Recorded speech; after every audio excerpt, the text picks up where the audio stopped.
निफाडमध्ये द्राक्ष, गहू व उन्हाळी कांदा काढणी अंतिम टप्प्यात, दूरस्थिती, शेतकरी मात्र चिंतेत। निफाड दिनांक 18 एप्रिल 2026 रोजी निफाड तालुक्यात सध्या द्राक्ष, गहू आणि उन्हाळी कांदा पिकाची काढणी अंतिम टप्प्यात पोहोचली आहे। तालुक्यातील वंसगाव, खेडे, नांदुरी, पिंपळगाव आणि लासलगाव परिसरात द्राक्ष हंगाम जवळजवळ 90% पूर्ण झाला असून रस्त्यावर वाहतूक करणाऱ्या वाहनांची व मजुरांची मोठी गर्दी दिसून येत आहे। द्राक्ष कटिंगसाठी कामे वेगाने सुरू असली तरी यंदाच्या हंगामात शेतकऱ्यांसाठी कष्टदायक ठरत आहे।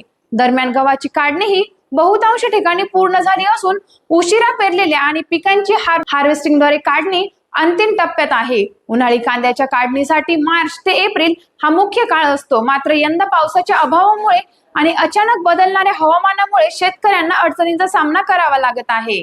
मजुरांची कमतरता, साठवणुकीची घाई आणि हवामानातील अनिश्चितता यामुळे शेतकऱ्यांची चिंता वाढली आहे। अनेक शेतकरी स्वतः शेतात उतरून कांदा काढणी करताना दिसत आहेत।